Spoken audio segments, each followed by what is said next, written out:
नमस्कार दोस्तों, स्वागत है आपका स्टोरी चेंज लाइफ चैनल पर।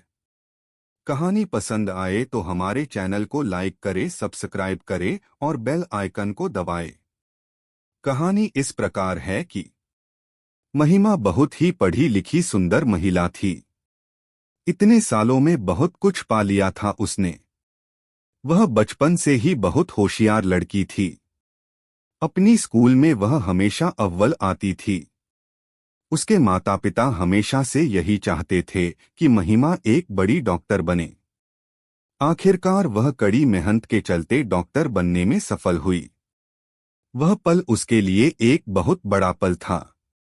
अब वह शादी के हिसाब से बड़ी हो गई थी। उसकी शादी भी एक अच्छे डॉक्टर से हो गई थी। उसका पति भी अच्छा खासा कमाता था। महिमा ने अपने जीवन में जो चाहा वह उसे मिला। इसी बात को लेकर वह बहुत ज्यादा दंभी हो गई थी। एक दिन हर दिन की तरह रविवार के दिन वह अपनी किटी पार्टी के सदस्यों के आने का इंतजार कर रही थी। उस दिन महिमा का पति काम के सिलसिले से शहर से बाहर गया हुआ था। वह अपने सोफे पर बैठी अखबार में एक लेख पढ़ रही थी जिसका शीर्षक था इंसानियत क्या है। उसने एक लंबी सांस भरी और खुद से कहा, यह लेखक लोगों ने क्या इंसानियत का ढोंग लगा रखा है। क्या उन लोगों ने खुद का आत्मविश्लेषण करके देखा है कि उनमें कितनी इंसानियत है। समझ में नहीं आ रहा था कि महिमा को इस शब्द से इतनी चिढ़ क्यों हो रही थी। वह अपने ख्यालों में डूबी हुई ही थी कि अचानक उसके कमरे में किसी का प्रवेश हुआ। महिमा ने देखा कि उसकी नौकरानी नीना ने उसके घर में प्रवेश किया था। नीना को देखते ही महिमा की मानो जैसे त्योरी चढ़ गई। वह नीना को ऐसे देख रही थी जैसे नीना कोई बहुत बड़ी गुनहगार हो। महिमा ने नीना से पूछा, तुम आज फिर से इतना लेट आई हो? तुम आखिर चाहती क्या हो? क्या तुम यह नौकरी जारी रखना चाहती भी हो या नहीं? नीना बोली, जी मैडम, मैं नौकरी जारी रखना चाहती हूँ।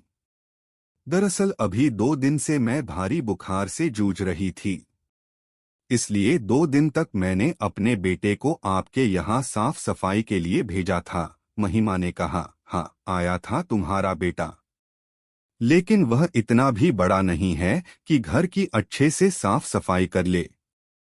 आजकल काम के मामले में तुम बहुत आलसी हो गई हो। उन दोनों की बातचीत चल ही रही थी कि अचानक डोरबेल की आवाज से बातचीत भंग हो गई। Joint Telegram channel. महिमा ने देखा कि उसकी किटी पार्टी वाली सारी दोस्त दरवाजे पर खड़ी थी। महिमा ने उन सभी का स्वागत किया। वह सभी अंदर आकर सोफे पर बैठ गई। महिमा ने नीना को आदेश दिया कि वह सभी के लिए अच्छी सी कोल्ड कॉफी तैयार करके लाए। नीना रसोई में कोल्ड कॉफी बनाने चली गई। थोड़ी ही देर बाद में वह कॉफी बनाकर बाहर आ गई। उसने टेबल पर सभी के लिए कॉफी के मग रखे और फिर वह झाड़ू निकालने में व्यस्त हो गई। थोड़ी ही देर में किटी पार्टी की महिलाओं में गपशप शुरू हो गई। महिमा की खास दोस्त दीक्षा ने महिमा से पूछा, अरे महिमा, आज तुम्हारे ससुर नहीं दिख रहे घर में? तबीयत ठीक तो है ना उनकी? महिमा ने कहा, हाँ वो बिल्कुल ठीक है।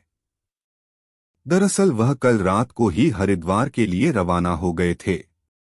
मैंने तो उन्हें जाने के लिए मना किया था, पर ना जाने उनको क्या भूत सवार था हरिद्वार जाने का। फिर सभी ने कॉफी पी। कॉफी पीने के बाद सभी महिलाएं अपने बच्चों के भविष्य को लेकर चर्चा करने लगी। किसी ने कहा कि उसका बेटा इंजीनियर बनेगा, तो कोई बोली उसकी बेटी पायलट बनेगी।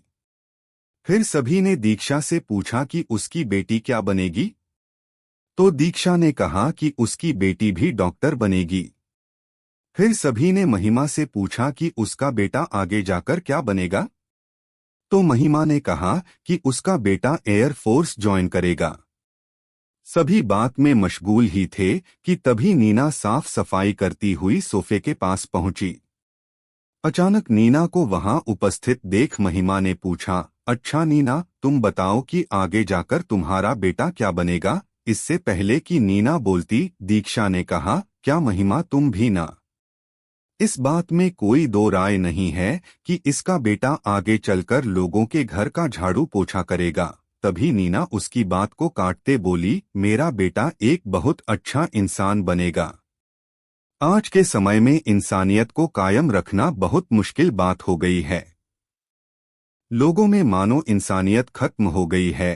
फिर नीना ने खुद के फोन से अपने बेटे को वीडियो कॉल लगाया। जब उसके बेटे ने कॉल रिसीव किया तो सभी ने देखा कि नीना का बेटा एक बुजुर्ग आदमी को खाना खिला रहा था। सभी ने आश्चर्य भरी नजरों से महिमा की ओर देखा।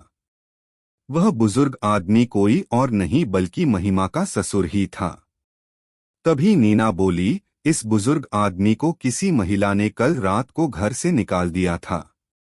वह महिला खुद को बहुत बड़ी डॉक्टर मानती है, लेकिन उस महिला में इंसानियत नाम का गुण मर गया है। महिमा अब शर्मिंदगी के सागर में डूब चुकी थी। इस कहानी से मिलने वाली सीख, इस कहानी से हमें यह सीख मिलती है कि हमें इंसानियत कभी भी नहीं भूलनी चाहिए। इंसानियत मनुष्य का सबसे बड़ा गुण है। हमें यह भी याद रखना चाहिए कि हम कभी भी किसी को अपने से नीचा नहीं दिखाएं। धन्यवाद दोस्तों, आपने हमें देखा। कहानी पसंद आए तो हमारे चैनल को लाइक करें, सब्सक्राइब करें और बेल आइकन को दबाएं।